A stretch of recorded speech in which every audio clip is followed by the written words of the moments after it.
Tonight, we explore the life and legacy of Abraham Lincoln, the boy who grew up in a log cabin, worked by candlelight, and carried books through the woods, only to one day become the president who preserved a fractured nation. From humble beginnings to historic speeches, and from moral battles to the tragic night at Ford's Theatre, this is the story of a man whose shadow still looms over American history. So, before you get comfortable, as always, take a moment to like the video and subscribe to the channel, only if you enjoy our content. Also, let us know where you're watching from, and what time it is for you. Sometimes, our stories are just too interesting for sleep. And trust us, we're working on some boring ones too. It's time now to dim the lights, turn on a fan for some noise, and let's cover what we have for tonight, together. Before Abraham Lincoln ever stood beneath marble columns, before his words echoed through history books and memorials, he was just a boy. Born on February 12, 1809, in a one-room log cabin in Hardin County, Kentucky, Abraham came into a world of cold winters, dirt floors, and hard hands. His father, Thomas Lincoln, worked as a carpenter and farmer, strong, proud, and stern. His mother, Nancy, was soft-spoken and deeply spiritual, offering what little tenderness she could in a life defined by scarcity. The cabin itself was more a shelter than a home. No windows, no insulation, just rough-hewn logs stacked tightly together. In winter, frost crept inside. Rain tapped on the wooden roof. Abraham would later say he was raised in the backwoods, and it wasn't a metaphor. This was survival. There were no libraries, no teachers, and hardly any books. But there was curiosity, and Abraham had that in abundance. By the time he was 2, the family moved to Indiana, seeking better land. Clearing forests by hand, the Lincolns built another cabin. Abraham, still small, helped however he could. He learned early that life was labor, and labor was life. But inside the stillness of those forests, a boy's imagination grew. He would walk miles just to borrow a book. Once, it's said, he ruined a borrowed copy of Life of George Washington when rain soaked through the walls of the cabin. To repay the damage, he worked for the owner for days, chopping wood and hauling water. That wasn't punishment. That was just the way things were. Neighbors described him as strange, tall for his age, awkward, often wandering alone with scraps of paper, scribbling quotes and poems by firelight. He had a memory like a trap and a love for words that felt unusual for a farm boy. But something in Abraham Lincoln, even then, was reaching upward, not toward power, not yet, just toward understanding. There, in the quiet woods of Indiana, beneath a leaky roof and beside a dwindling fire, a boy began building something far bigger than a log cabin. He was building a mind, a vision, a voice, and that voice would one day echo across a fractured nation. Every great life begins with a wound, one so deep it never quite heals. For Abraham Lincoln, that wound came at the age of 9. It was 1818. The Lincolns had settled in Indiana, carving out a life among thick woods and open sky. The days were long, filled with work, and the family survived on what they could grow, build, or barter. But something invisible and deadly was creeping through the countryside, something called milk sickness. No one understood it then. People fell ill without warning, their muscles weakening, their stomachs turning. Entire households could be wiped out in a matter of days. The cause? Cows grazing on white snake root, a toxic plant. The poison passed into the milk and into the people. Nancy Hanks Lincoln, Abraham's mother, was one of its victims. She grew weak fast. Abraham and his sister, Sarah, watched as their mother, their quiet, warm anchor, faded before their eyes. There was no doctor, no medicine. Just the dim hope that rest might save her. It didn't. Nancy died in the fall, wrapped in a blanket of leaves and silence. She was just 34 years old. Abraham, still a boy, helped carve her coffin with his father. They buried her on a small rise near the cabin, under a handmade wooden cross. He never forgot the moment. For weeks, maybe longer, Abraham said little. He wandered the woods alone, eyes lowered, shoulders heavier than any child's should be. Nancy had been his first teacher, the one who taught him to read, who encouraged his questions, who believed there was something special about her son. Her absence left a hollow place that even time couldn't quite fill. But grief didn't stop life. Thomas Lincoln remarried the next year, bringing a new woman, Sarah Bush Johnston, into the home. She was kind, patient, and brought books with her, actual books. Abraham took to her quickly, and she treated him like her own. In many ways, she helped stitch the boy's heart back together. Still, something had changed. From that point forward, Abraham Lincoln carried sorrow like a shadow, quiet, always close. It made him thoughtful, and it made him kind. Even as a boy, grief gave him depth. And later, as a man, it would give him empathy, the kind a president would need to carry a wounded country on his back. As the seasons passed, the boy from the log cabin began to grow, not just in wisdom, but in height. By the time he was a teenager, Abraham Lincoln stood out in every crowd. Literally. He grew tall, lanky, and long-limbed, 6 feet 4 inches by adulthood, in a time when most men were nearly a foot shorter. His trousers were always too short, his sleeves mismatched, his walk ungraceful. He was described as ungainly, curious, and even grotesque by some. But Abraham didn't care. He wasn't trying to impress anyone. He was trying to understand the world. He read constantly, lying on his stomach by the fireplace, feet kicking in the air as he devoured every book he could borrow or barter for. Shakespeare, Aesop's fables, the Bible, law texts, political speeches. He didn't just read, he studied, memorized, and reflected. Often he'd pause mid-chore to recite a quote or tell a story he'd rehearsed 100 times in his head. Neighbours found him odd. One farmer said, "That boy's always talking like he's already a senator or something." Another called him moony, always staring off, lost in thought. But Lincoln wasn't lazy. He worked hard, splitting logs, planting corn, digging wells. He was known for his strength, able to swing an axe all day without tiring. Yet even during work, his mind was somewhere else. He'd carve verses into fence posts. He'd jot legal arguments on scraps of bark. His hands were rough, but his thoughts were sharp. By his early 20s, Abraham had tried his hand at several trades. He worked as a store clerk, a postmaster, a rail splitter, and a flatboat crewman ferrying goods down the Mississippi River. These journeys opened his eyes, especially to the horrors of slavery, which he witnessed first-hand in the South. Still poor, still mostly self-educated, Lincoln moved to the small town of New Salem, Illinois. It was here that people began to notice him, not for his looks, but for his mind. He could tell a story that had the whole room laughing, then turn around and win a debate with clarity and calm. He wasn't polished. He wasn't powerful. But there was something magnetic about him. Something honest. Slowly, quietly, Abraham Lincoln was stepping into the light. Not as a hero, not yet. Just as a man beginning to find his voice. By the time Abraham Lincoln began his law career in Springfield, Illinois, he was no longer the silent, awkward woodsman. He was now a rising figure, thin as ever, still rough around the edges, but known for his sharp mind, quiet humour, and unmatched storytelling. And it was here that he met Mary Todd. She was unlike any woman he'd ever known.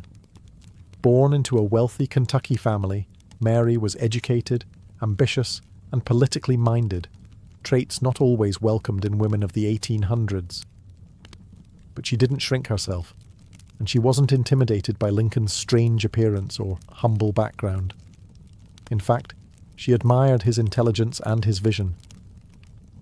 "He's going to be President of the United States someday," she once said, and she meant it. Their courtship was passionate but rocky. Lincoln was unsure of himself, socially, emotionally, even financially. He once broke off their engagement without clear reason, spiraling into a period of depression so deep that friends feared for his life. He called it the hypo, short for hypochondria, but it was likely what we now recognize as clinical depression. He felt unworthy of her, maybe of happiness altogether. But somehow, the bond between them endured. They eventually married on a rainy November day in 1842. Abraham was 33, Mary was 23. It was not a perfect marriage. They fought often, especially during times of grief and political stress. Mary could be impulsive and sensitive. Abraham was withdrawn and emotionally guarded. Yet there was affection. And more importantly, loyalty. They would go on to have 4 sons: Robert, Edward, Willie, and Tad. Only Robert would live past his teenage years. The loss of their children, especially the death of young Willie in the White House, would crush Mary and deepen Abraham's melancholy. But in their own way, they carried each other through it. Mary believed in Abraham long before anyone else did. She encouraged his political ambitions, supported his difficult decisions, and endured countless public attacks for standing by his side. Their love wasn't neat or storybook. It was complicated, raw, sometimes painful, but it was real. And in a life filled with loneliness, criticism, and unimaginable pressure, Abraham Lincoln never doubted that one woman, however troubled, truly believed in him. In November of 1860, Abraham Lincoln was elected the 16th President of the United States. But there was no celebration in the South. His name hadn't even appeared on ballots in 10 southern states. To many there, his election wasn't a political shift. It was a direct threat to their way of life. Within weeks, South Carolina seceded from the Union. One by one, 6 more states followed. They formed the Confederate States of America, with their own president, their own government, and a promise to defend slavery. Lincoln hadn't even taken office yet. When he finally arrived in Washington in March 1861, under heavy disguise due to assassination threats, the country was already on the brink. He wasn't stepping into a presidency, he was stepping into a firestorm, and then, the spark, Fort Sumter. On April 12, 1861, Confederate forces opened fire on a U.S. military fort in South Carolina. The Civil War had begun. Lincoln's goal was clear, at least to him: preserve the Union, keep the country whole. But not everyone agreed with how to do that. He faced pressure from all sides: radicals who wanted immediate emancipation, moderates who feared change, border states that were teetering, and a divided Congress unsure whether Lincoln was up to the task. And truthfully, no one knew if he was. He had never led an army. He had no formal military training. His generals were indecisive, arrogant, or both. Early battles were disastrous. Thousands died. The North was humiliated, and people began to ask aloud if Lincoln was in over his head. But he never lost focus. He read reports late into the night, held endless meetings, studied maps until his eyes blurred. He visited wounded soldiers in field hospitals, shook hands with widows, and walked among the common people whenever he could. The White House itself became a kind of war room, and sometimes a prison. Lincoln barely slept. His shoulders slumped, his face hollowed. He was aging before the nation's eyes. Yet through it all, he remained steady. Not because he was sure he would win, but because he believed the Union was worth saving. The country was burning, and Abraham Lincoln, quietly and deliberately, walked into the flames. As the Civil War dragged into its second year, Abraham Lincoln faced a choice, one that would define not only his presidency, but the soul of the nation. The Union had suffered terrible losses. The public was growing weary, and whispers grew louder. What are we fighting for? For Lincoln, the war had begun as a fight to preserve the Union. But as the months passed and the blood spilled across fields and rivers, that purpose no longer seemed enough. Slavery, the moral wound at the center of America, could no longer be avoided. Lincoln hated it, always had. He once called it a monstrous injustice, but he also knew that ending slavery was a dangerous move. It risked alienating the border states that remained loyal to the Union. It could divide the North, and politically, it could destroy him. Still, he waited, he watched, and after the bloody Union victory at Antietam in September 1862, he made his decision. He would act. On January 1st, 1863, President Lincoln signed the Emancipation Proclamation. It declared that all enslaved people in Confederate-held territories were now and forever free. Legally, it was limited. It didn't free slaves in the border states, and it couldn't reach areas the Union didn't control. But symbolically, it was massive. With a single stroke of the pen, Lincoln reshaped the war. It was no longer just a battle for unity. It became a battle for human freedom. Critics attacked him. Some said it was unconstitutional. Others said it was too little, too late. But Lincoln was unmoved.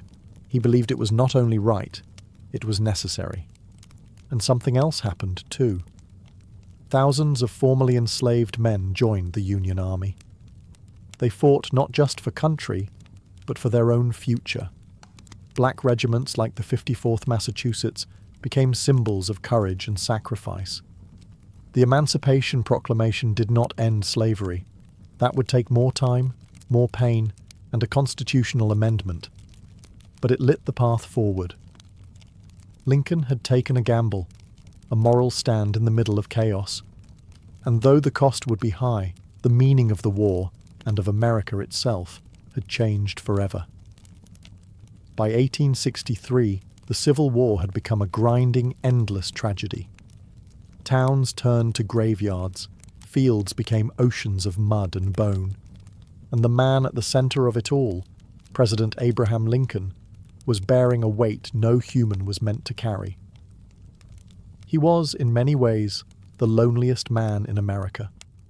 Photographs from the time show a man transformed. His once youthful face was now lined, sunken, solemn.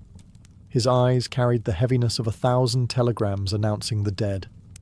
Sleepless nights, political warfare, and personal grief had carved deep shadows into his features, and grief followed him everywhere. In 1862, the Lincoln's 11-year-old son, Willie, died suddenly of illness while living in the White House. The boy had been Lincoln's joy, intelligent, curious, full of laughter. His death devastated the family. Mary was inconsolable. She wore black for years, dabbled in spiritualism, and slipped further into emotional turmoil. For Abraham, it was one more wound in a life already marked by loss. Yet, he kept going. He read casualty lists each morning. He paced the halls of the executive mansion deep into the night. Sometimes he visited hospitals to speak with wounded soldiers, quietly moving from bed to bed, holding hands, offering comfort, often with tears in his eyes. He wrote letters to grieving parents, each word measured, personal, human. In November 1863, he travelled to Gettysburg, Pennsylvania, the site of one of the war's bloodiest battles. There, in just 272 words, he delivered what would become one of the most famous speeches in American history. The Gettysburg Address wasn't long. It wasn't loud, but it was powerful. He spoke of a new birth of freedom and a government of the people, by the people, for the people. He reminded a weary nation what it was fighting for, but privately Lincoln struggled. He questioned whether he was doing enough, whether the war would ever end, whether the country, so bitterly torn, could truly come together again. Still, he carried on, not with fire, but with quiet resolve. Because deep down, Abraham Lincoln understood something others didn't. That leadership wasn't about appearing strong. It was about remaining steady, even when everything around you was falling apart.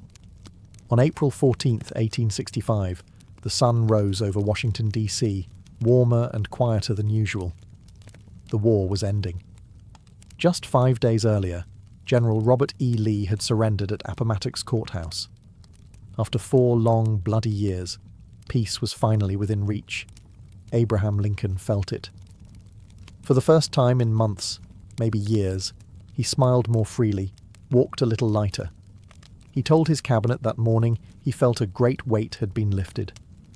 That afternoon, he took a carriage ride with Mary. They spoke of the future, of travel, of returning to normal life. For a moment, they were simply husband and wife again, not symbols, not survivors.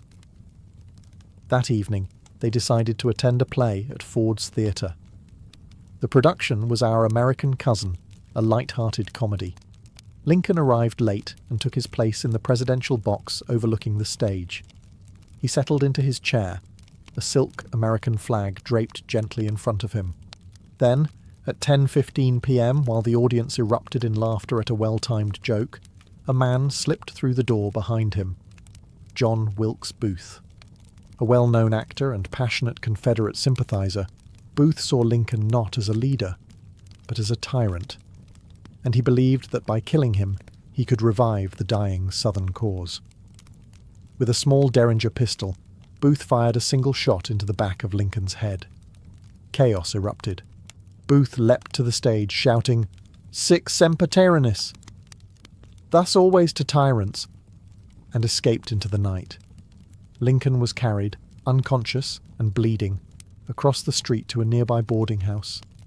He was laid in a small bed, far too short for his towering frame. Doctors could do nothing. He never regained consciousness. At 7:22 the next morning, Abraham Lincoln took his last breath. Secretary of War Edwin Stanton, standing at the foot of the bed, whispered, "Now he belongs to the ages." The man who had held a fractured nation together through war, loss, and doubt, was gone. And the White House door, which had always opened to him, would never open again. After Abraham Lincoln's death, the country entered a strange kind of silence, as if the war had taken its final breath with him. His body was placed in a simple wooden coffin and carried through the streets of Washington. Thousands lined the roads in mourning. Some stood in silence. Others wept openly. Entire families travelled for miles just to glimpse the passing of the train that would carry him home to Springfield, Illinois. The funeral procession stretched across cities and states. It was not just a farewell. It was a reckoning. Lincoln had become more than a man. He was now a symbol, a memory, a question whispered across generations. What does it take to hold a broken country together? He never lived to see the 13th Amendment officially adopted, the law that finally abolished slavery in every corner of the United States. But it passed because of him, because of the Emancipation Proclamation, because of the war he chose to finish, no matter the cost. He also never saw Reconstruction, the fragile and painful attempt to rebuild the South and redefine American freedom. Some historians argue that if he had lived, it might have gone differently, less harsh, more just. We'll never know. But his words endured. At Gettysburg, in his second inaugural address, in countless letters and speeches, Lincoln left behind not just policies, but principles, humility, compassion, a deep belief in the possibility of a more perfect union. He was not flawless. He was cautious, sometimes slow to act, often depressed, frequently overwhelmed. But he never lost sight of the bigger picture, and that's why his shadow still lingers, in classrooms and courtrooms, on coins and monuments. In times of division, people still turn to Lincoln, not because he had all the answers, but because he never stopped asking the right questions. What does freedom mean? What does unity cost? What must we endure to live up to our ideals? Abraham Lincoln once said, "The better angels of our nature must guide us forward." And maybe that's what he became in the end. Not just a leader of his time, but a quiet angel of ours. Long before the American Revolution became a war, it was a feeling. Quiet at first, then impossible to ignore. In the mid-1700s, the 13 British colonies in North America were thriving. From the rocky coasts of New England To the tobacco fields of Virginia and the port cities of the Carolinas, people lived, worked, and traded under the flag of the British Crown. They were British citizens, proud of it even, but also something else. They were different, tougher, more independent, more used to making their own way. That independence, however, was beginning to feel threatened. After Britain's costly victory in the 7 Years' War, the empire needed money. So it turned to the colonies, imposing taxes and trade restrictions. The colonists were asked to help pay for a war they hadn't started, and for a royal army many of them didn't want. It wasn't just the money, it was the principle. No taxation without representation. It wasn't just a slogan, it was a declaration of dignity. The Stamp Act of 1765 taxed newspapers, legal documents, even playing cards. The Townshend Acts taxed everyday goods like glass and tea. And then came the Tea Act, which led directly to a protest that would become legendary, the Boston Tea Party. On a cold December night in 1773, colonists disguised as Mohawk warriors boarded British ships in Boston Harbour and dumped 342 chests of tea into the water. It was dramatic, it was defiant, and it was the last straw. The British government responded with the Coercive Acts, or as the colonists called them, the Intolerable Acts. These laws punished Massachusetts harshly, closing its port and putting the colony under military rule. Suddenly, this wasn't just about taxes, it was about control, about whether distant rulers could govern people who had built a life of their own. Across the colonies, town meetings turned into resistance councils, merchants boycotted British goods, farmers joined militias. Men and women who once considered themselves loyal subjects now wondered, what if we didn't need a king at all? The colonies were no longer just restless, they were awakening. The fire of revolution hadn't started yet, but the smoke was rising, and it would not be ignored. Before bullets flew and flags were raised, the American Revolution was fought with words. Long before independence became a political demand, it was an idea, and ideas, once spoken aloud, are hard to contain. In taverns and coffee houses, at dinner tables and in churches, ordinary colonists began asking extraordinary questions. Could a king truly rule people who had never seen his face? Should a government thousands of miles away decide the lives of farmers in Virginia or blacksmiths in Boston? And then came the writers, thinkers who gave voice to this rising doubt. Samuel Adams stirred Boston's streets with fiery newspaper articles and secret meetings. John Dickinson of Pennsylvania, more measured but no less firm, argued for colonial rights in his letters from a farmer in Pennsylvania. And Benjamin Franklin, equal parts scientist and satirist, quietly spread revolutionary seeds across Europe and the colonies through pamphlets and essays. But perhaps the most explosive voice came from an Englishman, Thomas Paine. In January of 1776, Paine published Common Sense, a 47-page pamphlet that ripped apart the idea of monarchy. His words were plain, direct, and fierce. He wrote not for scholars, but for everyone. Shopkeepers, sailors, farmers, all could understand and feel the weight of his arguments. He called the king a tyrant. He called the colonies a nation. He urged independence, not in years, but now. "'Tis time to part," he wrote. And people listened. In just a few months, Common Sense sold over 100,000 copies, staggering numbers for the time. His words lit a match that would help ignite a revolution. But it wasn't just pamphlets. Speeches rang out in state houses. Letters crossed the colonies. The written word became a weapon, passed from hand to hand, heart to heart. And through these words, the colonies began to see themselves differently, not as scattered provinces, but as a single people with shared purpose. The British had muskets, the colonists had messages. And sometimes, words cut deeper than steel. The American Revolution would still need soldiers and sacrifice. But first, it needed voices brave enough to say what others only dared to think. It began under cover of darkness. On the night of April 18th, 1775, British troops quietly marched out of Boston. Their mission was clear: arrest colonial leaders Samuel Adams and John Hancock in Lexington, then seize weapons stockpiled in nearby Concord. They hoped to move swiftly, silent and unnoticed. But the countryside was already watching. Thanks to a network of spies, patriots had learned of the British plan. They knew time was short, riders were needed, fast, fearless men who could alert the militias before the redcoats arrived. The most famous of them was Paul Revere. He didn't ride alone. That night, Revere was joined by William Dawes and later Samuel Prescott. Each took separate routes through Massachusetts, galloping through villages and farms, pounding on doors, shouting the alarm. "The regulars are coming out!" Not the British, as legend claims. Everyone in the colonies still considered themselves British, but they knew what it meant.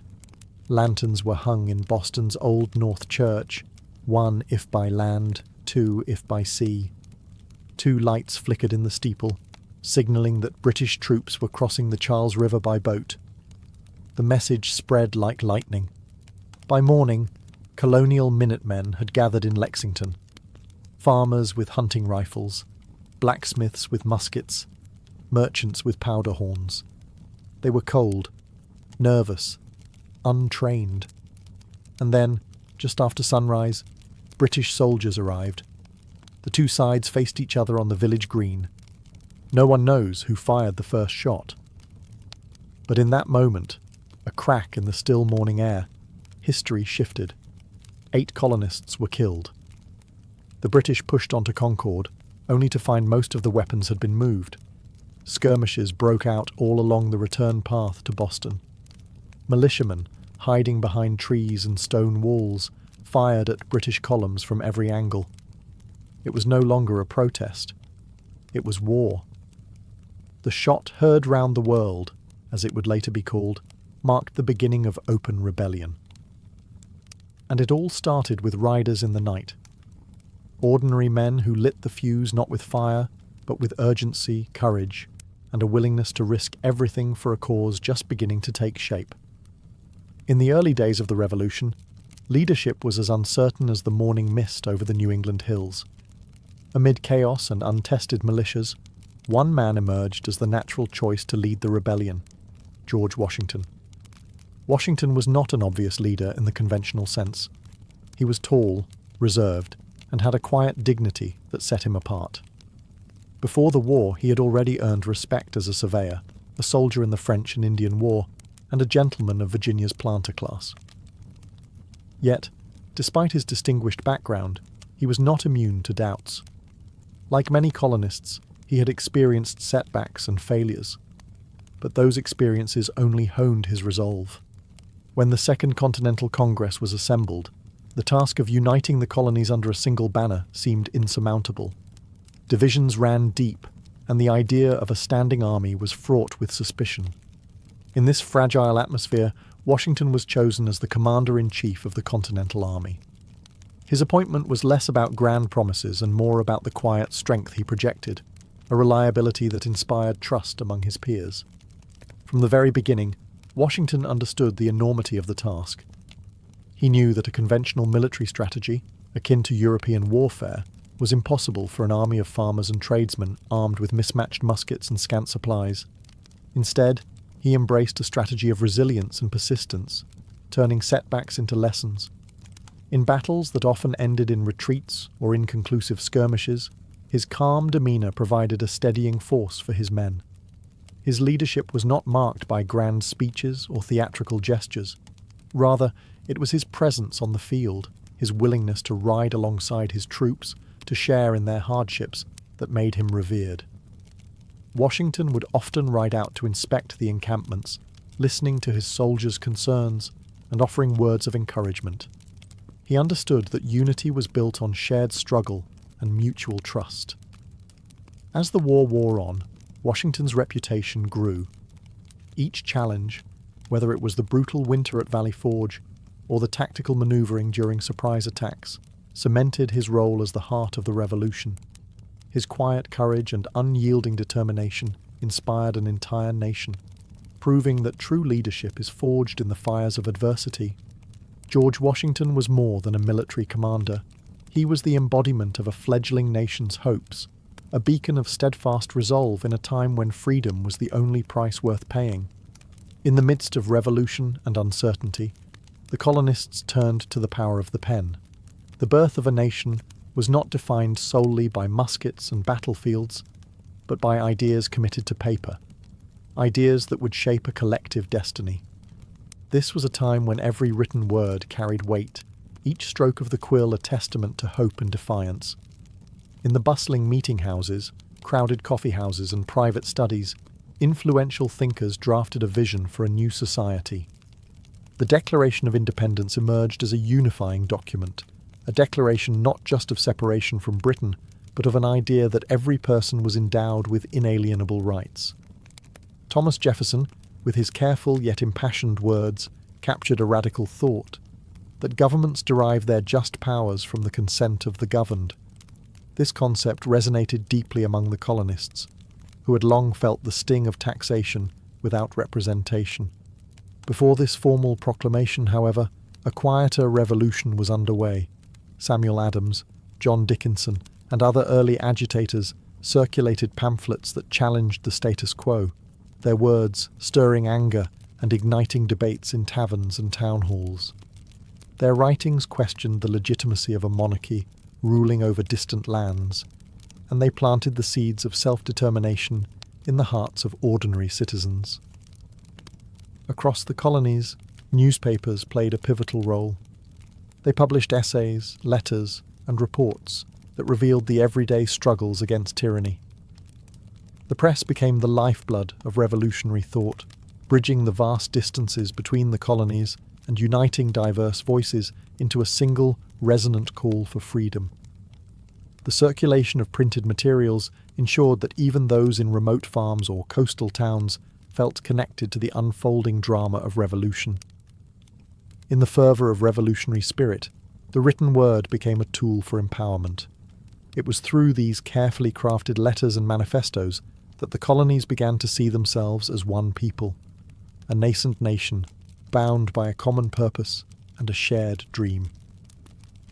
The idea of independence was, in many ways, inked into the hearts and minds of the colonists long before the battles were fought.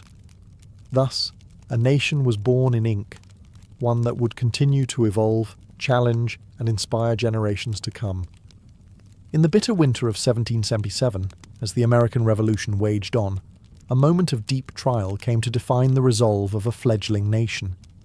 At Valley Forge, Pennsylvania, George Washington's Continental Army found itself camped in the biting cold, far from the comforts of home and the certainty of victory.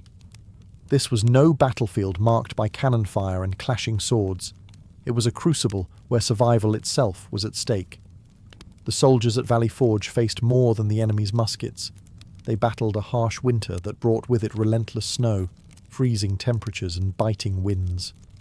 Men huddled in makeshift shelters, their bodies trembling in the cold as they shared sparse rations and worn blankets. Disease and hunger crept in like silent invaders, claiming lives not on the field of battle, but within the very camp that was meant to be their refuge. Yet amid the despair, a quiet determination began to grow. Washington, ever the steadfast leader, visited the encampment regularly. He moved among his men, not with grand speeches, but with a presence that conveyed solidarity. He understood that to rebuild an army from the ashes of defeat, morale had to be kindled like a flickering flame in the dark. In those grim months, the soldiers' spirits were slowly forged anew. The arrival of Baron von Steuben, a disciplined Prussian officer, marked a turning point. With patient instruction and rigorous drills, von Steuben transformed the ragged militia into a force capable of standing up to the British regulars. His training programs instilled discipline and confidence, converting chaos into a semblance of order. The hardships at Valley Forge were as much a test of character as they were of endurance. Every day was a struggle against the elements, and every night was a silent promise that the fight for independence would continue. The soldiers learned not only to survive the winter, but to bond together in shared hardship, their collective spirit warming the coldest of nights. In that crucible of suffering, a resilient army was reborn. The lessons learned at Valley Forge of unity, perseverance, and unwavering commitment would carry the Continental Army forward. The brutal winter, while claiming many lives, also cemented a resolve that would prove pivotal in the battles to come. As the conflict on American soil raged on, the struggle for independence was not fought solely with muskets and marching soldiers. It was also waged in the halls of diplomacy. Recognizing that the British Empire's might stretched far beyond the colonies, the revolutionaries knew they needed help from beyond the Atlantic. Thus began a global game of alliances, where former enemies of the crown became unexpected allies. Benjamin Franklin, with his wit and wisdom, emerged as a master diplomat. Sent to France, he carried not only the words of a fledgling nation, but also the hopes of a people yearning for freedom. In Paris, Franklin's charm and intellect captivated the French court. He painted a picture of a nation oppressed by tyranny, a people united in their quest for liberty. His appeal resonated deeply with the French, who, still smarting from their own recent losses in the 7 Years' War, found a kindred spirit in the American struggle. In 1778, the French government, moved by both ideological kinship and strategic interest, officially allied with the American cause. French support brought not only financial aid and supplies, but also soldiers and naval power.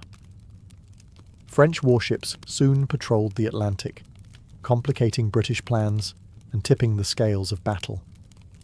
The alliance was a turning point, a signal that the revolution had transcended local grievances to become a matter of global importance. But the American Revolution was more than just a Franco-American affair. Other European powers saw opportunity amid Britain's overextended empire. Spain and the Dutch Republic, too, lent quiet support. Although they were not formal allies in the same way as France, their assistance, whether through covert arms shipments or by opening new fronts against the British, added to the mounting pressure on the Crown. These international allies turned a regional uprising into a worldwide contest. The American colonists were no longer isolated rebels, but participants in a larger struggle against imperial dominance. With support coming from across the ocean, the revolution began to take on a new dimension, a fight for freedom that echoed the Enlightenment ideals spreading across Europe. Through diplomacy and perseverance, the revolutionaries transformed their isolated struggle into a global movement. And as ships loaded with French cannon and Spanish supplies set sail for America, the message was clear. The fight for liberty was not confined to a single land, but was a universal cry against tyranny.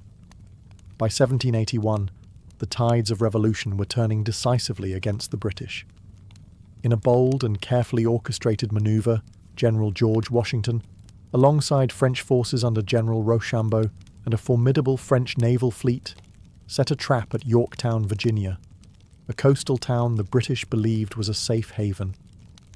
The British, under the command of General Charles Cornwallis, had taken refuge in Yorktown, confident that the natural defences and access to the Chesapeake Bay would allow them to regroup and resupply. But Washington had other plans. Through a series of secret communications and careful coordination with their French allies, American and French forces converged on Yorktown from both land and sea.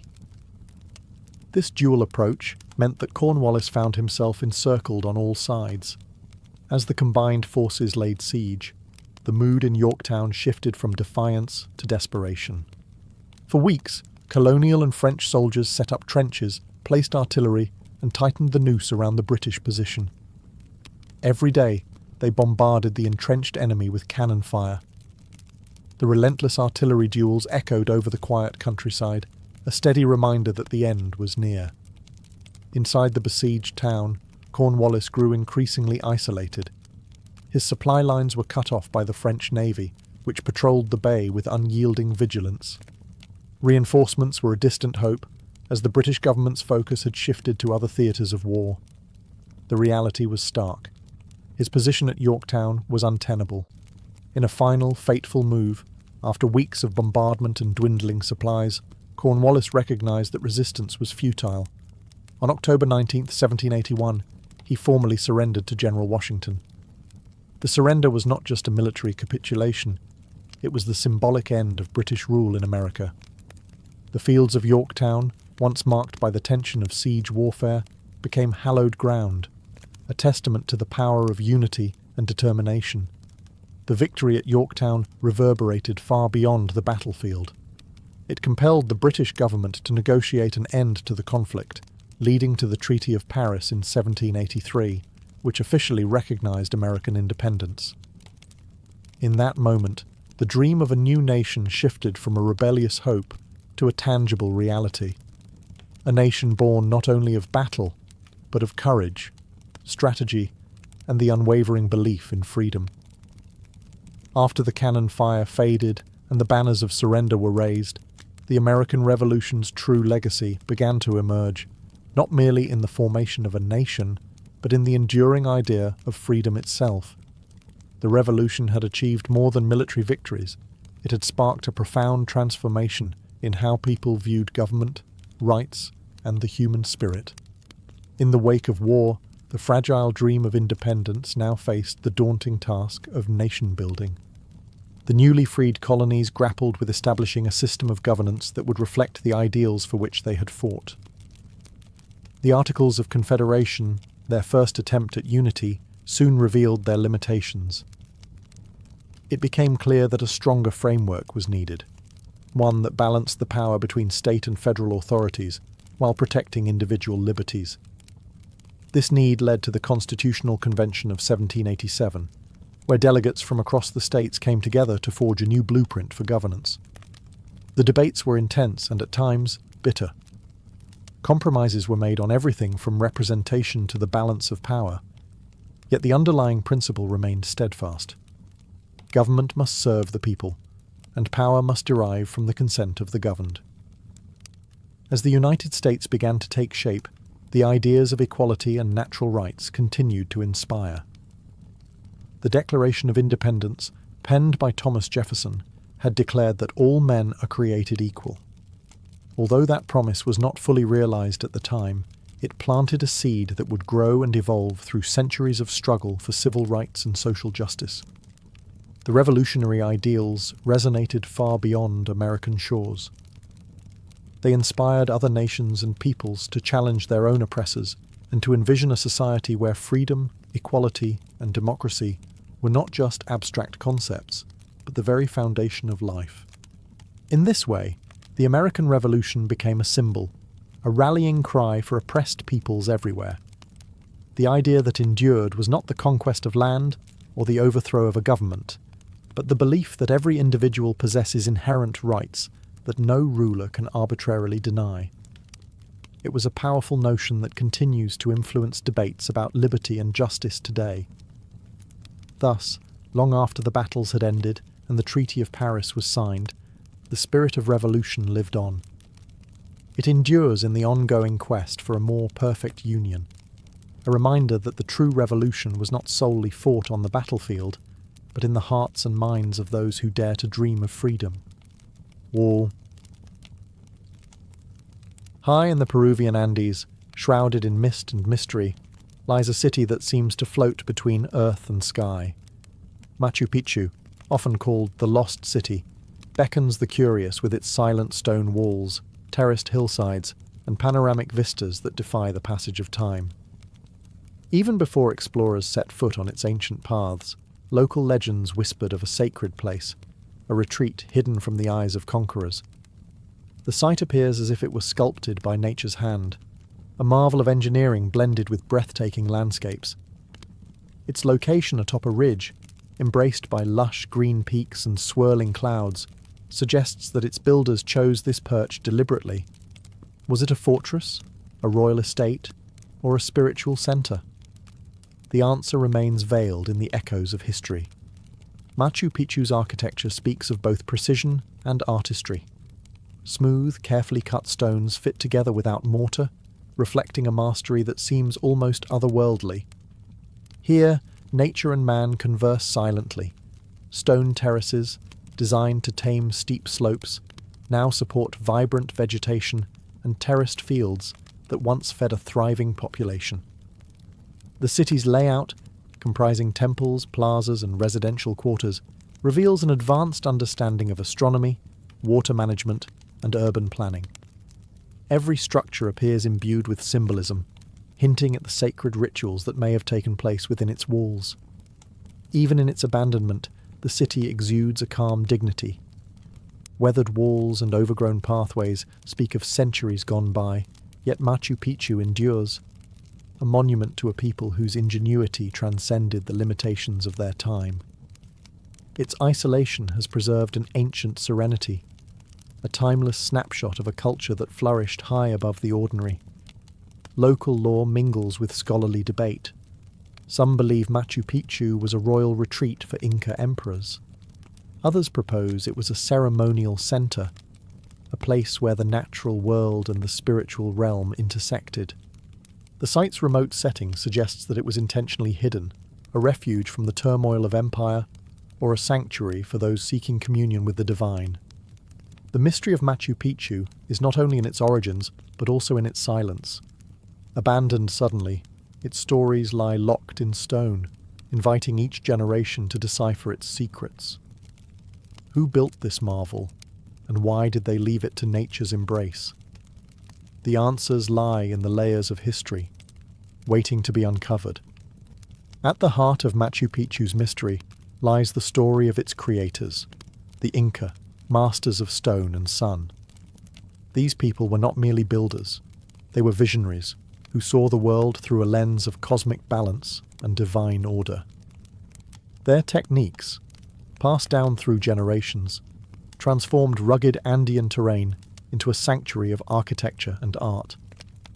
The Inca believed that the sun was the source of all life, a deity whose energy and light were essential to the cycle of nature. It is said that every stone in Machu Picchu was laid with reverence to Inti, the sun god.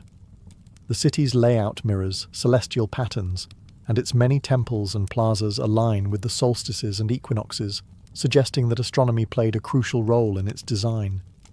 Here, the movement of the sun and stars was not simply observed but celebrated, with every sunrise and sunset marking a ritual of renewal. Craftsmanship was at the core of Inca engineering. The stonework of Machu Picchu is legendary. Blocks were carved with such precision that they fit together seamlessly without the use of mortar. This technique, known as ashlar masonry, allowed the structures to withstand the seismic tremors common in the Andes. The stones seem to breathe together, forming walls that have withstood centuries of weather and time. This unity of material and spirit reflected the Inca view of a world where every element was interconnected. Artisans and labourers, organised under the meticulous direction of Inca architects, transformed the landscape. They carved terraces into the steep mountainsides, not only to stabilise the land, but also to create agricultural plots that would sustain the community. These terraces, now overgrown with vegetation, were once meticulously maintained, each level carefully planned to capture the nutrients of the soil and the warmth of the sun. The builders of Machu Picchu imbued their creations with symbolism. In every carved doorway and sundial, there was an echo of their belief in a harmonious universe, a world where human ingenuity worked in concert with the natural order. They crafted a city that was both functional and sacred, a place where the everyday and the divine coexisted. Their legacy is a silent testament to a culture that revered both the tangible and the spiritual, a people who built a city not just to live in, but to honour the sun, the earth, and the eternal dance between nature and human ambition. Every stone and pathway in Machu Picchu seems to whisper secrets of the cosmos, a testament to the Incas' profound understanding of sacred geometry. The city is not a random assemblage of structures, but a carefully orchestrated symphony of shapes, lines, and angles that reflect a deep cosmic order. To the Inca, geometry was not merely a mathematical tool, it was a language of the divine, a means of expressing the harmony between the heavens and the earth. Walking through Machu Picchu, one can't help but notice how the layout of the city mirrors the natural world. The terraces carved into the mountainside follow precise, calculated patterns that manage water flow and soil fertility, while also creating a visual rhythm that echoes the contours of the Andean landscape. These terraces are more than agricultural innovations. They are an embodiment of balance, reflecting the Incas' belief that nature and human endeavour are intertwined. Central to this geometric design is the Intihuatana stone, often referred to as the hitching post of the sun. This carved rock stands as a pivot around which the movements of the sun were observed and celebrated. During the winter solstice, the sun casts a unique shadow on the stone, an event that was likely marked by solemn rituals.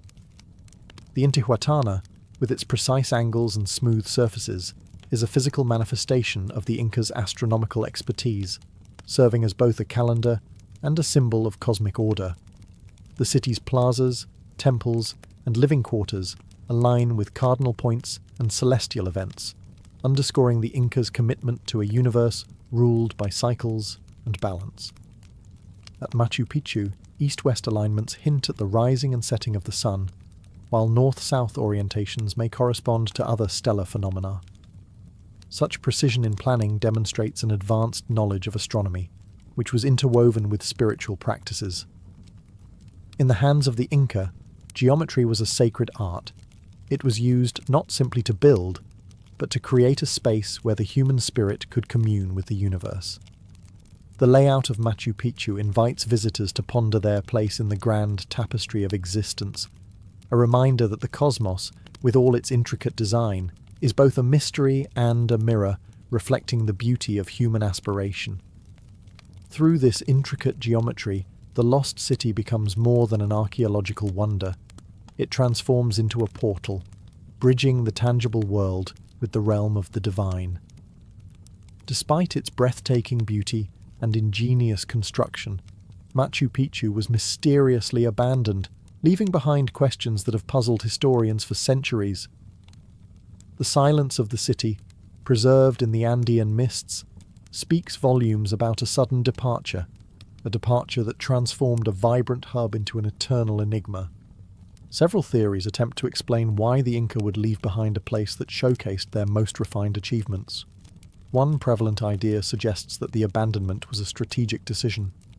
As the Spanish conquistadors swept through the Andes, the Inca may have intentionally evacuated Machu Picchu to keep it out of enemy hands. Hidden high in the mountains, the city was perfectly suited for defense. Yet its isolation could also serve as a sanctuary, a place to retreat when the tides of war turned against them. Another theory posits that natural factors played a role. The rugged Andean environment, with its unpredictable weather and challenging terrain, may have gradually made life at Machu Picchu unsustainable. Frequent earthquakes and landslides could have damaged key structures or disrupted the delicate balance of water and agriculture that the terraces depended upon. Over time, these environmental pressures might have forced the inhabitants to seek safer, more accessible areas. Yet another perspective looks to internal dynamics. Some historians speculate that political shifts within the Inca Empire led to the city's abandonment. As power centers shifted and new capitals emerged, Machu Picchu may have lost its administrative and cultural significance. What was once a royal retreat or a spiritual center might have simply been left behind as the currents of history moved in a new direction. Regardless of the cause, the abandonment of Machu Picchu was not marked by destruction or decay, but by a quiet withdrawal. The city was left as if its inhabitants had vanished overnight, leaving behind perfectly aligned stone structures and terraced fields that slowly reclaimed their purpose in nature. This deliberate preservation has allowed Machu Picchu to endure through the centuries, offering modern visitors an unaltered glimpse into the Incas' sophisticated world. Today, the mysteries of abandonment only add to the allure of Machu Picchu. The silence of its empty plazas and the whispers of its forgotten corridors invite us to ponder the fate of a people whose wisdom and ingenuity were matched only by the enigmatic end of their great city. In the silence of Machu Picchu, the lingering echoes of ancient rituals and spiritual reverence still resonate, inviting us into the soul of the Inca world. The city was more than a strategic stronghold or a royal retreat. It was a sacred space, meticulously designed to honor the divine forces that governed life in the Andes. Throughout Machu Picchu, evidence of ceremonial practices is woven into the very fabric of the architecture. Temples, plazas, and even certain rock formations appear intentionally placed to serve as conduits between the mortal and the divine. The Temple of the Sun, with its perfectly curved stone windows and niches, was a focal point for rituals dedicated to Inti, the revered sun god. Here, worshippers likely gathered at dawn to witness the first light, a daily renewal that symbolized rebirth and hope. Adjacent to these grand temples were smaller shrines and ceremonial platforms, their modest size belying their spiritual significance. These spaces served as intimate settings for personal prayers, offerings, and communal gatherings. The careful alignment of these structures with astronomical events suggests that the Inca orchestrated their rituals to coincide with the cycles of the heavens, imbuing their ceremonies with the natural rhythm of the cosmos. The sounds of ritual once echoed through these stone corridors: chants, the rustle of ceremonial garments, and the rhythmic beating of drums, each element a vital part of the sacred performance. Offerings of food, textiles, and even precious metals were likely presented to appease the gods, to ensure fertility of the land and prosperity for the people.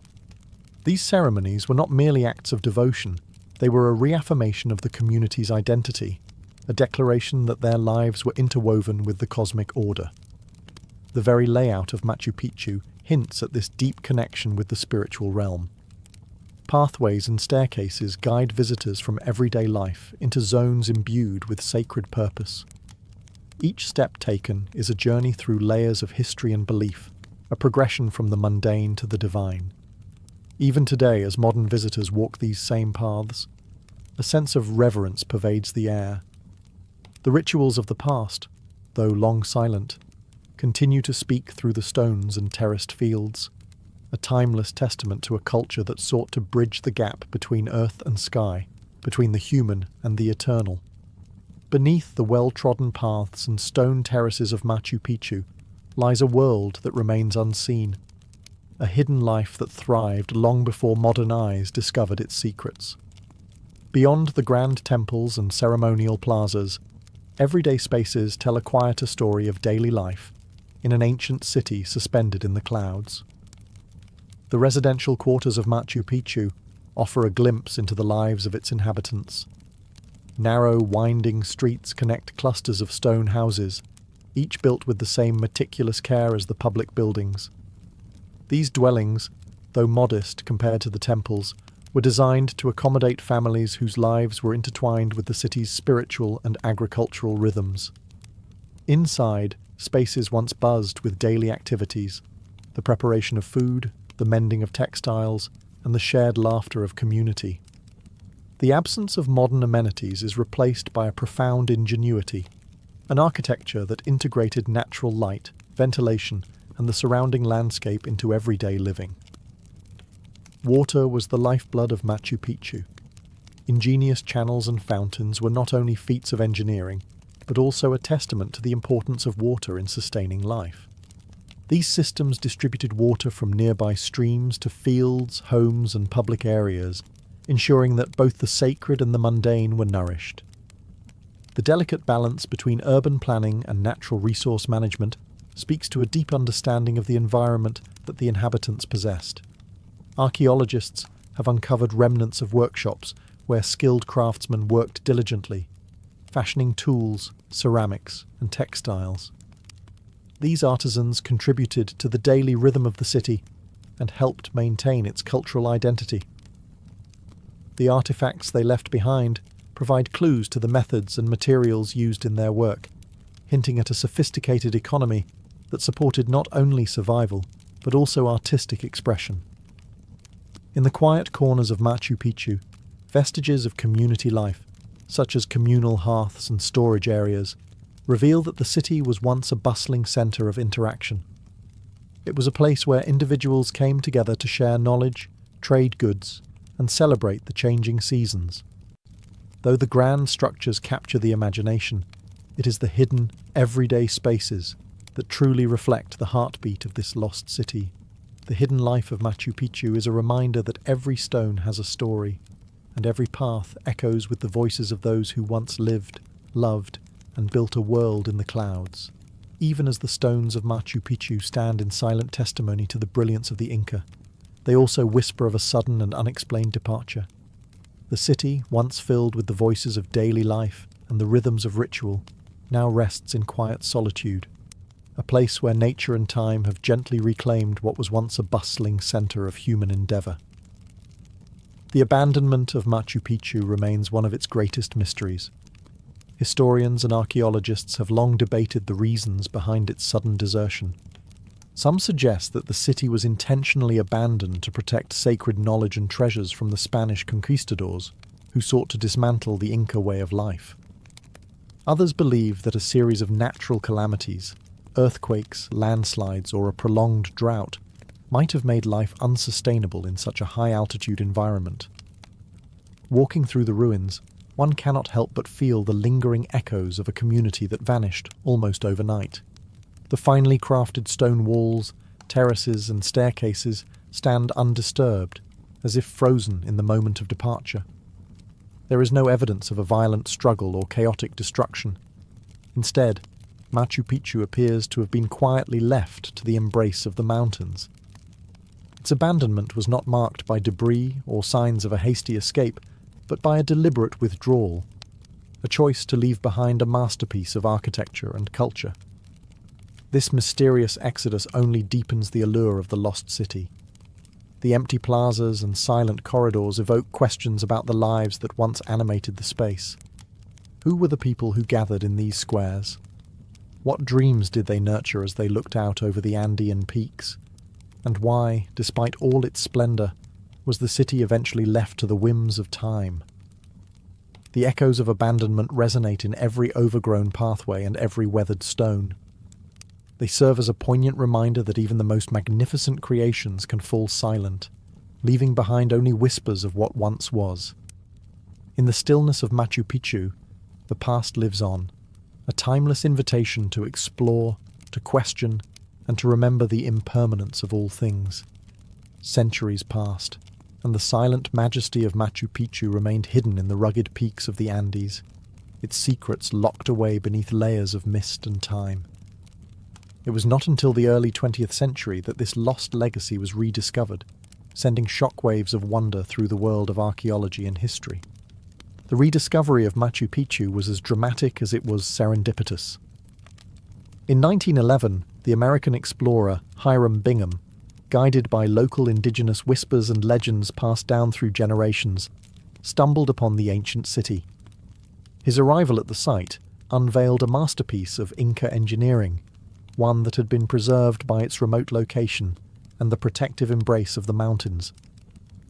Bingham's expedition captured the imagination of the global community. Photographs and accounts of the breathtaking vistas, the precision-cut stonework, and the enigmatic structures quickly spread beyond academic circles. Suddenly, the world was introduced to a civilization that had once flourished in harmony with nature and the cosmos, a culture that had achieved the impossible in both art and architecture. The rediscovery of Machu Picchu sparked a new era of research and cultural renaissance. Scholars from around the globe converged on the site, seeking to piece together the history of a people who had mastered both the natural and spiritual worlds. New techniques in archaeology, ranging from aerial surveys to advanced dating methods, began to unravel the complex tapestry of the city's past. Every stone, terrace, and carved niche was examined, each offering clues about the Incas' innovative agricultural systems, their sophisticated urban planning, and their deep spiritual connection to the environment. Beyond the academic realm, Machu Picchu quickly became a symbol of cultural pride for Peru and the broader indigenous heritage of the Americas. Efforts to preserve and study the site were ramped up, ensuring that its legacy would endure for future generations. Local communities embraced the influx of interest, blending modern tourism with traditions that celebrated the ancient Inca way of life. Rediscovering Machu Picchu was more than an archaeological triumph. It was a reclamation of history. It reminded the world that even in the remote corners of our planet extraordinary stories lie hidden, waiting for the curious and the brave to bring them into the light. Today, Machu Picchu is not merely an archaeological marvel preserved in stone. It is a living legacy that continues to inspire and educate people from around the globe. The ancient city stands as a testament to the ingenuity, resilience, and spiritual depth of the Inca civilization, a legacy that reverberates in modern culture, art, and even the way we approach sustainable living. For the people of Peru, Machu Picchu is a source of immense national pride. It represents not just the achievements of the past, but also the vibrant cultural heritage that continues to shape contemporary identity. Local communities honour the ancient traditions by integrating Inca customs and folklore into everyday life. Festivals, rituals, and crafts celebrate the connection between the present and the ancient world, ensuring that the spirit of the Inca remains alive in the hearts of new generations. The global fascination with Machu Picchu has also transformed it into a beacon for cultural tourism and international dialogue. Visitors from every corner of the world come to experience its breathtaking vistas, intricate stonework, and the palpable silence that speaks of centuries gone by.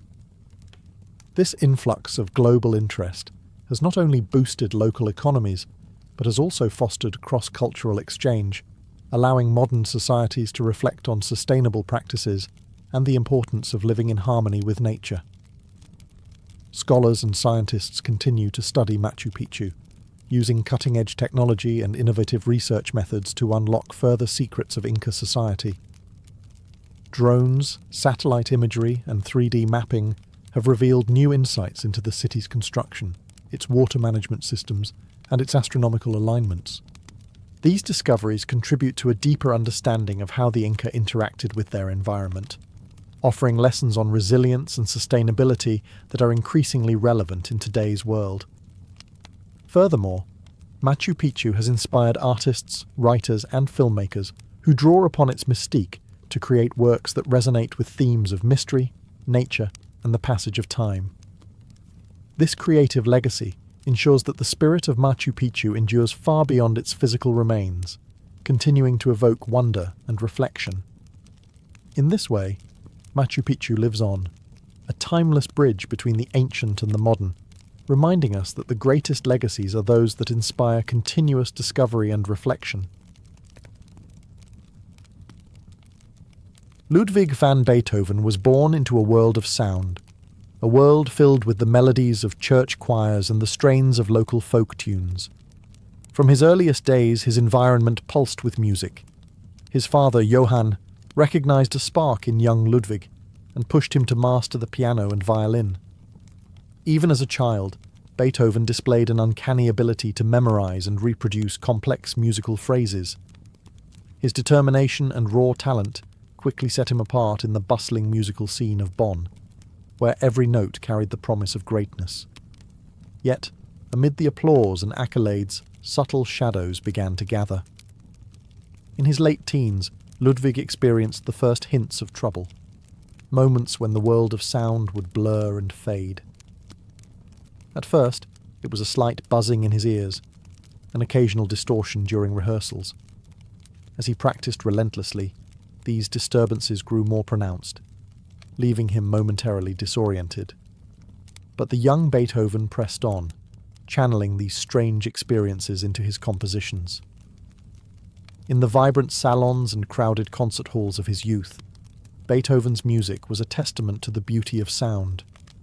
His early works echoed with the passion of youth and the precision of a prodigy. Yet, even as he basked in success, he began to sense a profound change. The music that once flowed effortlessly now came with an undercurrent of challenge. The vibrations of a piano's keys, the resonance of a cello's deep tones, these were becoming not only his instruments of expression, but his lifelines. His genius was already being recognized across Europe, yet his internal world was shifting. The seeds of his later silent struggles were sown in these early years. Even as critics marveled at his dynamic compositions, Beethoven was learning to listen not just with his ears, but with his entire being. Every sound, Every silence was a note in the symphony of his life. This was the beginning of a journey that would redefine what it meant to hear. In the innocent exuberance of his early performances, Beethoven's passion for music was limitless. Little did he know that the very challenge that would later seem insurmountable, his gradual descent into silence, was also the key that would unlock a deeper, more profound understanding of music itself. As Beethoven's star rose in the courts of Vienna, an insidious change began to take hold. At first, the signs were subtle. A muffled note here, a missed beat there. Conversations grew difficult, and the rich textures of symphonic harmonies slowly slipped away like echoes in a vast, empty hall. The brilliant composer, once surrounded by the full spectrum of sound, found himself increasingly isolated in a world that was gradually dimming. By his early 30s, Beethoven's hearing loss had become undeniable. Letters filled with despair began to circulate among his closest friends and colleagues. In private moments, he would trace the contours of his piano, almost as if trying to feel the music that his ears no longer could. Yet, in the midst of this personal catastrophe, a remarkable transformation was underway.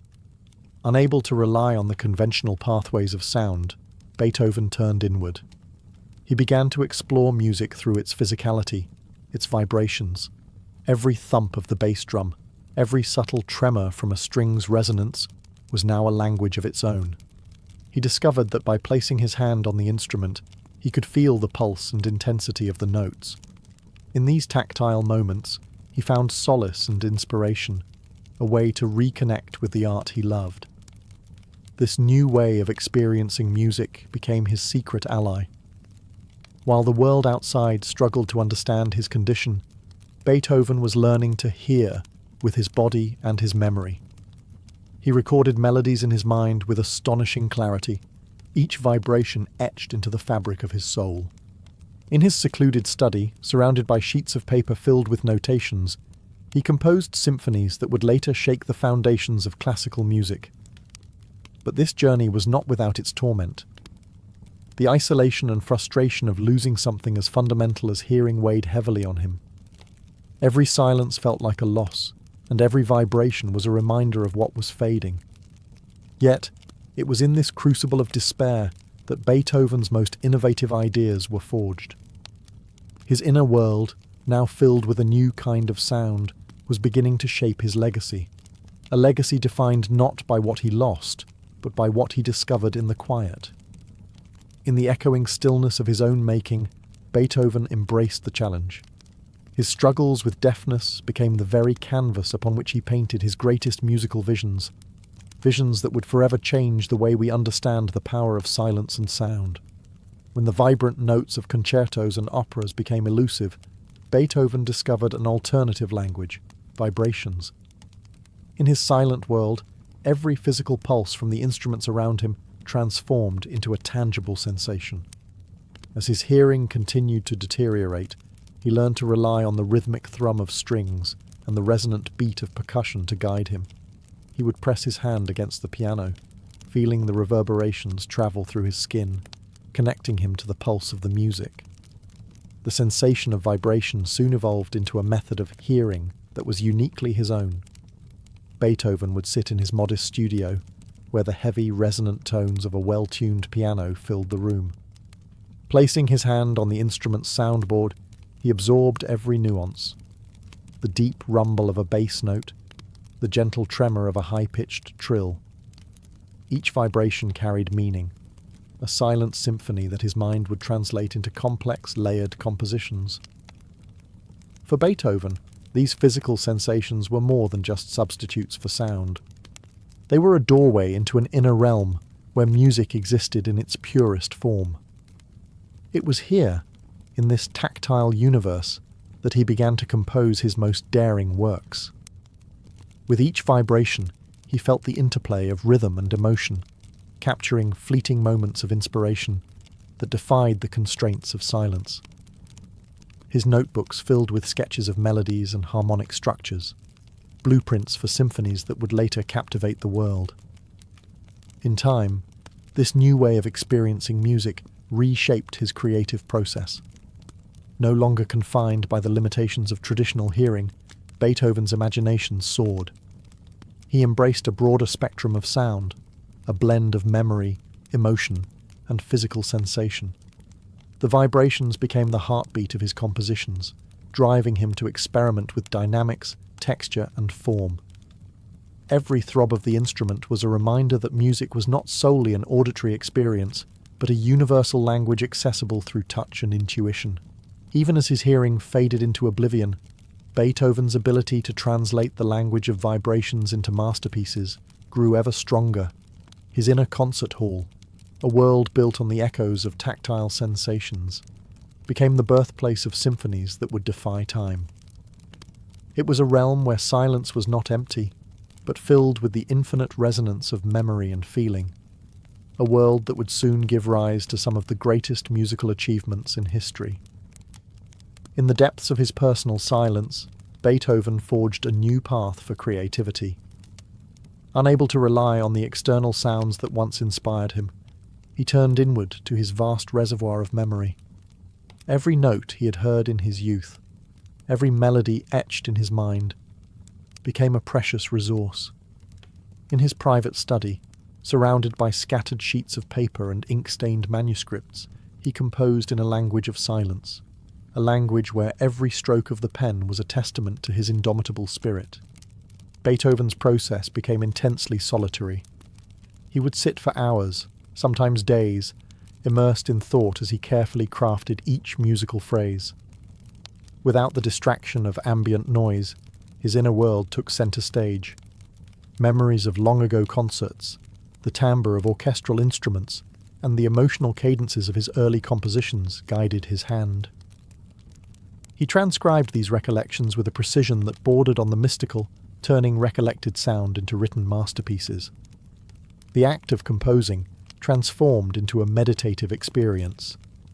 Beethoven learned to hear the music within the confines of his mind, a process both painstaking and transcendent.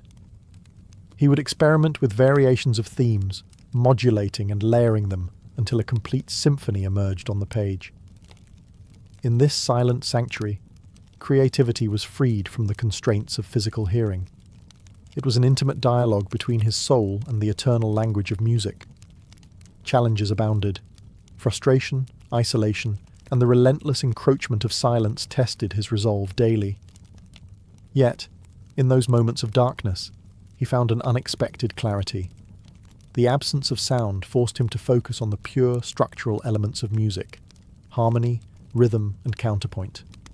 His later works, marked by intricate interweavings of melody and emotion, are a testament to this refined artistry, a reminder that true genius can flourish even in silence. Beethoven's notebooks reveal the fervour of a mind that refused to be silenced by deafness. Each page is a chronicle of perseverance, capturing the evolution of musical ideas that would later echo across concert halls and generations. His compositions from these silent years are imbued with a raw intensity, as if every note is a defiant proclamation against the void. In the quiet, Beethoven rediscovered music, not as a series of sounds, but as an immersive experience crafted from memory, emotion, and the palpable vibration of life itself. Through this inner music, he created symphonies that continue to resonate with audiences around the world, reminding us that even in silence, there is an eternal song. As Beethoven's silence deepened, a new realm of composition emerged, a realm where sound was felt, not heard, and where the symphony of the inner world became his greatest creation. In this phase of his life, the composer embarked on what many would later call his unheard symphony. It was a body of work that transcended the physical limitations of hearing and embraced the full spectrum of human emotion, memory, and tactile experience. In his secluded study, Beethoven began to experiment with musical ideas that defied convention. No longer relying solely on auditory input, he explored the interplay of rhythm, harmony, and structure through pure intellect and sensation. Every vibration he felt in the instruments, every echo of his own heartbeat, became integral components of his compositions. The resulting music was not a replication of what once was, but a bold reimagining of sound itself. This creative period was marked by intense, almost obsessive dedication. Beethoven would spend countless hours perfecting each movement, meticulously adjusting the dynamics and counterpoints until the music resonated perfectly within his inner ear. His focus was absolute, a meditation on form and feeling that yielded works of profound depth and complexity. The symphonies he composed during these years were characterized by dramatic contrasts, innovative structures, and a poignant, almost haunting quality that spoke to the isolation and determination of his condition. Critics and contemporaries would later marvel at how a man who could no longer hear the world around him could produce music that seemed to capture every nuance of the human experience. His later symphonies, the ones conceived in silence, are celebrated for their emotional intensity and technical mastery. They are works that defy the ordinary, speaking to listeners in a language that transcends sound, a language that is as much felt as it is heard. Within these compositions lies the essence of Beethoven's genius, an ability to turn personal tragedy into a universal expression of hope and resilience. His Unheard Symphony is a reminder that creativity knows no bounds. Even when deprived of one's primary sense, the human spirit can find new ways to perceive, to create, and to inspire. In the silence of his later years, Beethoven transformed loss into art. His music became an everlasting conversation between memory and imagination, a dialogue that continues to captivate, comfort, and challenge us today. The journey into silence was as much a personal battle as it was a creative transformation. As Beethoven's hearing faded, isolation seeped into every aspect of his life. The vibrant concert halls and lively gatherings were replaced by solitude and introspection. In the midst of this loneliness, the composer faced not only the loss of a sense, but the loss of connection with a world that once celebrated him. Each day brought new challenges. Social interactions became strained, as the inability to engage fully in conversation led to misunderstandings and a profound sense of alienation. Beethoven found solace in his music, which became his sole companion. The echo of his own heartbeat, the memory of past sounds and the vibrations of his instruments offered a fragile connection to a world he could no longer hear. Yet it was within this isolation that Beethoven's inner strength shone brightest. Determined not to let silence define him, he immersed himself in his work with an intensity that bordered on obsession. His studio became a sanctuary, a refuge where he could communicate with the universe through the language of music. Every stroke of the pen on manuscript paper, every carefully notated measure, was a step toward reclaiming the lost voices of his past. Friends and patrons witnessed a man transformed by his struggle. While some lamented the loss of the great conductor's listening ear, others marveled at the fierce determination that fueled his compositions. His letters reveal moments of deep sorrow, mixed with bursts of creative inspiration, a testament to the paradox of his condition. In the stillness of his isolated world, Beethoven discovered an unexpected clarity. The quiet allowed him to focus solely on the architecture of his music, the interplay of themes, the balance of dissonance and harmony, and the intricate tapestry of emotion woven into each composition. This period of solitude also forced Beethoven to confront the inner workings of his mind. He delved deep into memories of earlier sounds and performances, reconstructing them with a precision that was almost surgical. These recollections became the foundation for his later works, an archive of auditory treasures preserved in the corridors of his memory. Though isolation brought pain and despair, it also cultivated an inner resilience that would come to define his legacy. Beethoven's battle with loneliness, his relentless pursuit of artistic perfection despite overwhelming adversity, stands as a powerful reminder that even in the darkest silence, the human spirit can create a light that echoes through eternity. In the absence of external sound, Beethoven constructed an extraordinary inner concert hall, a private realm where music was not experienced through the ears but through memory, emotion, and vibration.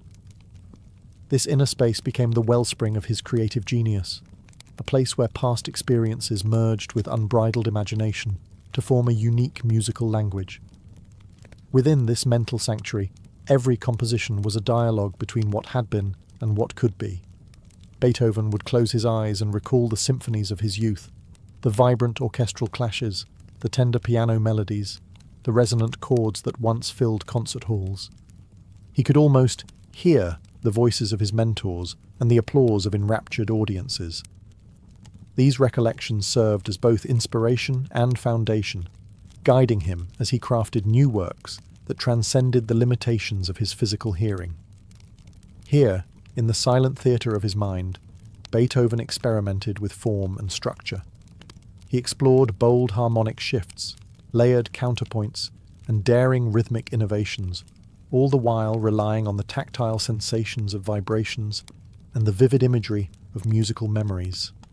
The inner concert hall was not bound by the constraints of reality. It was a realm where every emotion found expression in sound, where every nuance of human experience could be rendered into music. This internal world was a refuge from isolation, a place where the tumult of everyday life faded away, replaced by the clarity of pure, unadulterated creativity. In these moments of deep introspection, Beethoven was free to explore the deepest recesses of his soul. The resulting compositions bore the unmistakable imprint of his struggle and triumph, a blend of raw emotion, technical mastery, and transcendent beauty. The inner concert hall also served as a bridge between the past and the present. Beethoven meticulously documented his ideas in countless notebooks, each page a window into the intimate process of his musical creation. These manuscripts reveal a man who, despite his growing silence, was more connected to music than ever before. Every note was a memory resurrected, every phrase a testament to the resilience of the human spirit. In this sanctuary of soundless symphony, Beethoven redefined what it meant to create music. His inner concert hall became a symbol of hope, a reminder that even when the external world grows quiet, the internal echo of passion and genius can produce works that resonate far beyond the limits of time and space. In a world that expected silence from a man who could no longer hear, Beethoven defied expectations with a defiant outpouring of creativity. His silent years were not marked by resignation, but by a fierce determination to push the boundaries of musical expression. Every composition became an act of rebellion against the limitations imposed by deafness, a declaration that art transcends physical constraints. Beethoven's later works, composed in the solitude of silence, were imbued with an intensity and complexity that stunned audiences. He reimagined the symphony as a vast canvas upon which he could explore the full range of human emotion. Each movement was meticulously crafted, balancing intricate counterpoints with bold, dramatic themes. These compositions were not merely music, they were epic narratives of struggle, triumph, and the relentless pursuit of beauty in the face of adversity. Defying the odds, Beethoven continued to innovate, using every tool at his disposal. He relied on mathematical precision, deep-seated memory, and the tactile feedback from instruments to guide his creative process. His notebooks, filled with sprawling sketches of musical ideas, reveal a mind that was constantly at work, an endless conversation between silence and sound. The deaf composer transformed isolation into a catalyst for innovation, channeling his frustrations into works that would forever change the course of Western music. Critics and contemporaries marveled at the audacity of his vision. Even as he lost the ability to hear the performances of his own compositions, he could listen in his mind, ensuring that every detail was perfect. His determination inspired those around him, encouraging fellow musicians to explore uncharted territories in music. Through these defiant acts of creation, Beethoven not only expanded the boundaries of what was musically possible, but also redefined the very nature of art. His late symphonies, concertos, and chamber works are celebrated as triumphs of the human spirit, a powerful reminder that true genius lies in the ability to overcome adversity and transform limitations into boundless possibility. Beethoven's silent years stand as a testament to his indomitable will, a reminder that when the world grows quiet, the inner voice of creativity can speak louder than ever. Long after Beethoven's final breath, his music continues to resonate across time, a timeless echo of brilliance born in silence. His compositions, forged in the depths of isolation and hardship, have transcended the confines of his physical world, touching the hearts and minds of listeners across generations. In every note and every chord, there is a story of struggle, resilience, and an unwavering belief in the transformative power of art. Beethoven's legacy is not measured solely by the symphonies he wrote or the innovations he introduced to musical form. It is defined by the spirit with which he confronted the challenges of his life. His silent years remain a poignant chapter in the history of music, a period when a man, deprived of one of his greatest senses, discovered new ways to perceive and create sound. He taught us that music is not merely an auditory experience, but a profound interplay of memory, emotion, and the human capacity to feel beyond the physical. Today, Beethoven's masterpieces continue to be performed in the world's grandest concert halls and the humblest community gatherings. They serve as a bridge between the past and the present, a dialogue that spans cultures and eras. Audiences listen not just to the notes on the page, but to the echo of a soul that defied silence and turned it into an everlasting song.